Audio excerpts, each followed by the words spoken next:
Welcome to the National Real Estate Network video training program. This video is part of a series designed to help beginning and experienced real estate investors with the different aspects of purchasing and investing in properties. Be sure to click become a member at 27monthlymeetup.com. I'll quickly go through a few of these things. So, I went to all the RIA meetings, so I knew exactly who was in the business because I was into wholesaling, but I was also into finding deals. So you got to know who's out there. We would buy vacant lots at the DNR auction at that when I first started, and I could buy a ton of them for like anywhere from $25 up to $150. And it took a long time for the foreclosure process in the past. So we would put great big, like a C21 type sign on it. And then we would list that the lot was for sale, but we had huge sign that says we buy houses for cash. So we were really looking to buy houses in the neighborhoods where we bought the lots, and we would look to market that. So we also worked for, we were advertising for charities, so we were getting a lot of vacant land, donated lots and stuff.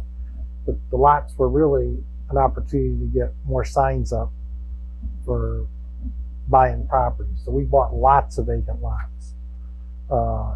Or we would offer to market vacant lots. I had a person that bought DNR property, and we offered to put for sale signs up on every one of his properties, but we wanted to we buy houses for cash too. So like in the city of Pontiac, where our market was, you could not hardly go anywhere where you didn't see our signs up that said we buy houses for cash. And they were legitimate. The city couldn't do anything about it.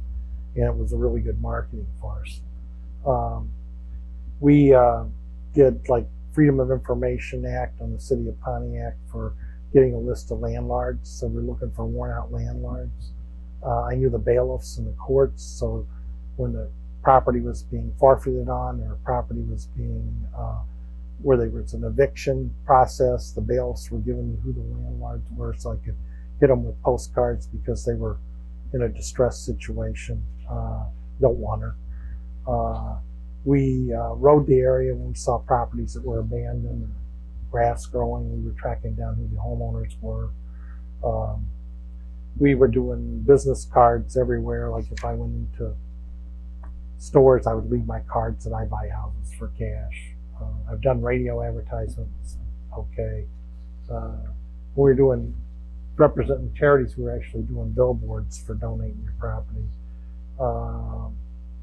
Newspapers, we ran ads all the time that we buy houses for cash. Today, I don't know how good that would be or not.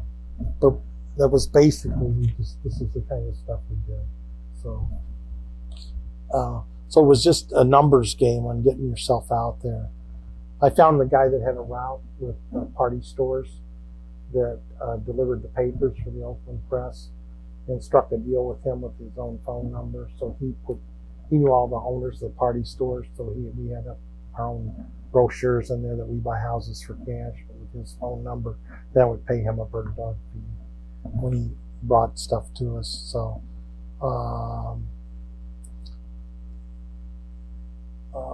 so that was the kind of thing. So generating leads. So we were always looking for the right kind of people: bailiffs, court clerks, funeral homes. Mailman is excellent. They know everything that's going on. So if you can develop a relationship with a mail carrier, he knows who's in foreclosure and can lead you to the motivation. People in the room. Code enforcers, they know motivation. Tax assessor, water department. We had a relationship with the water department clerk. She would tell me who's behind like $5,000 or $6,000 in the water bill, so we knew that there was a problem coming because it was rolling over taxes. Mortgage people, when somebody's in trouble, they go first to a mortgage company to get refinanced, and so the mortgage people all know what's going on. So when you're going to RIA meetings, you want to meet and know the mortgage people because it leads to stuff. Public adjusters in the state of Michigan, 168 public adjusters. Today, I still have a relationship. When somebody has a fire or has storm damage or something like that, there's what they call fire chasers, and they go instantly when you have a fire, they show up and they get people. They'll sign the people up to fix the house, and they'll put them into a motel or hotel room. They'll give them a couple $1,000, and what they're trying to do is get a 3-day right of rescission to go by. So now they've got a signed thing to fix the house up, and then they run directly to the public adjuster. So actually taking the time to get to know some public adjusters is a really, really good way to come. The public adjuster, I know his name is Gordon Heilman, and I got a lot of good deals from him. I got a West Bloomfield property, a suburb property that had a fire, and then we went in and did a rehab on it. And that was one where we made the bigger dollars. But I would have never gotten that deal if I didn't have him. I can't even remember what the deal was. I think the people were getting their insurance money, and he could give the house to me, and I had to do the rehab and take over the mortgage at the time. So I got a really good buy on a West Bloomfield property. So that's a public adjuster, somebody that's a really good source. Owners of charities get offered properties all the time. So like Volunteers of America, that leads to some really good deals.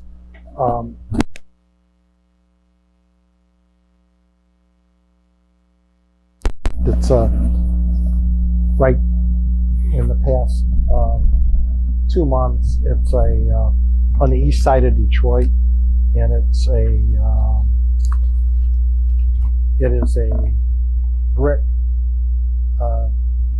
duplex, tenant in the lower unit, and the upper unit is vacant, and it's got an attached liquor store that went out of business 15 years ago. It's in a really tough area. I marketed everywhere, couldn't get any offers. So I've got an investor that's written an offer, and this is the Volunteers of America, and he's offering him a car. Because what do? They take car donations and sell them on their used car lot. So the car would probably sell for about anywhere, say like $2,300. So what he's really doing is offering $2,300 for the house. But a charity and they're an experienced charity and understand how to take properties and stuff. So if you can talk to charities, they'll lead you to some good deals. Auctioneers, you need to go to auctions because then you can meet cash buyers if you're looking for partners and stuff like that, or if you're looking, like if you're a wholesaler wanting to sell, you'll find people that can buy them. So contractors, BPOs, agents, those are people that do broker price opinion. Like if somebody's getting foreclosed on, they're gonna be looking at the property before the foreclosure's ever started. So if people are 1 or 2 payments behind, they're sending out a real estate agent to look at the house to determine the condition of it or to see if somebody's abandoned it. But those are properties that are leading to deals. So there's a site called REO Network that lists those guys. So they're good people to get to know. People in jail, landlords go to jail. Department of Natural Resources in the state of Michigan. If you die and nobody's there to get your property, then it reverts to the state of Michigan. The Department of Natural Resources handles that. Any city that doesn't have their own auction for tax foreclosures, the Department of Natural Resources handles it. So that's a source for getting properties. The Department of Transportation is another source.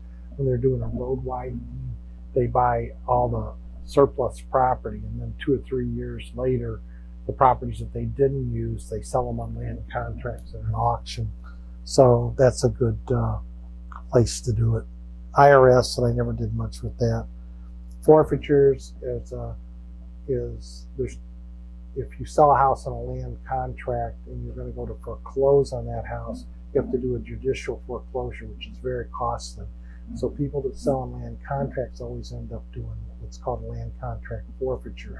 They're handled in the district courts, and that's public information, but it's not published. So you can get some really good deals on land contract forfeitures, but you need to know a bailiff or some source to gather the information and where that's at. So the point of that is you're actually dealing with properties that nobody else knows about, kind of, or there's fewer people chasing.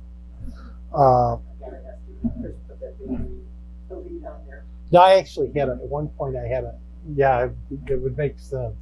I actually had a baker that I knew really well, and he was like, I don't know how it was, but he was like getting me leads left and right, and he was handing my cards out. So, yeah. Probate. I'm going through this really quick because this isn't really the main purposes, but probate attorneys, they're interested in getting a legal fee. So when properties go into probate, they want to just get the property sold. I have a pending sale where you were actually in the meeting here where the guy brought it. I've got that closing now. He said, I've got a friend that is handling a probated estate. He was the trustee. So we made it, they only wanted, the house was worth about $30,000 more than what they listed it for. And they listed it with us. We got an instant sale on it. We actually had like 4 or 5 offers on it. It was in East Point. And so anyway, all I'm saying is probate's a really good area to do. And then probate attorneys, what people don't realize is that, like, let's say they've got an estate and the guy's had like 4 or 5 properties and 4 or 5 of them are in Detroit, and they're looking at it going, well, you know, like the property's vacant or there's a situation with it, or in Toledo. They a lot of times just abate the properties because they don't see an instant solution. And when they abate properties, what they're really doing is the guy's dead, they just quit paying the taxes and walk away from it. So they're just walking away from the property. So if you can get to know probate attorneys, there's deals there that you can put together. And when I was rocking and rolling on it, I had one probate attorney I was getting deals from left and right. And he handled a lot of probate. And but it's kind of a good old boy network too. I mean, I used him as an attorney. Okay, so pre-foreclosure lists are good because you can see what's coming up. I was doing all this stuff, so the more of this stuff, but I was full time at it. So, but you got to be able. It's a numbers game, so you got to be out there cranking. So landlord list, if you can get it from a city, because there's always worn out landlords. HUD and VA, originally when I got into it, I was doing some. At the end, I wasn't doing any. FSBOs were okay, but I didn't really. I was looking more for motivation. A lot of FSBOs aren't motivated. Expired listings were good because we would just go in and crank an offer out and on them after the fact. We could talk directly to the owner.